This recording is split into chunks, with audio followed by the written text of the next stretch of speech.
Congressman Andy Kim of New Jersey says when he was a State Department official, the department banned him from working on issues involving the Korean Peninsula, even though he's of Korean descent. Other Asian Americans in and out of government are telling their stories now, too. Evanna Hu is partner and chief executive officer at Omelas and a non-resident senior fellow at the Atlantic Council. She formed a group for Asian American and Pacific Islanders in national security, and they're writing about their experience in Defense One. Evanna, thanks very much for coming on the program. You and your colleagues write in this piece, our target audience is the national security community. The community faces unique challenges such as ethnic profiling and security clearances. At what point did you realize, whether recently or in the past, that this was a shared experience among people in your community?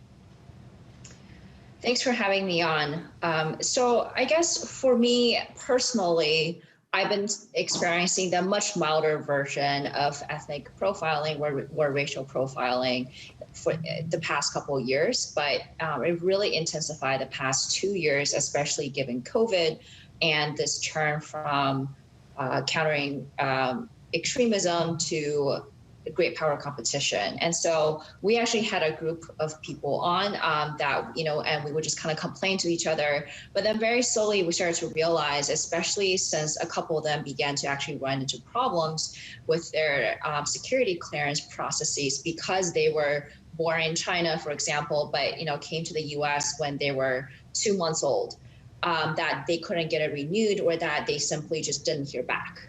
And then we're like, oh, there are actual structural issues that need to be addressed that are specific to AAPIs. And that's one of the reasons why we actually decided to start the statement, not only because of the surge of Asian American hate crimes that are happening across the US, but also because we're starting to also see this big shift to great power competition. And we started to wonder, well, if we don't speak out now, then when is the right time to do that? We have a link to your statement at govmatters.tv/resources, and you write in it, this statement's meant to start conversations. What kind of conversations do you want to start with this, and where would you like those conversations to lead, Evanna? Fundamentally, we believe that diversity it goes beyond just the cosmetic diversity that a lot of companies and individuals are achieving for right now. And I think, that's a great step. But what we're saying is that diversity is actually mission critical, especially for national security. And so the statement is our starting point, but where we really want to get to are a series of policy recommendations and longer term, a cultural shift in the way that we think about who is your typical national security professional? Is it really a white guy in Oakley sunglasses and beards, super buff, etc.? Or is it someone who does not really fit that profile from a physical aspect, but is as patriotic and as loyal to the mission? How will you measure success in the effort that you're undertaking, Evanna? What does that look like on the back end? We would like to tackle a couple of key issues from a policy perspective and from a cultural perspective.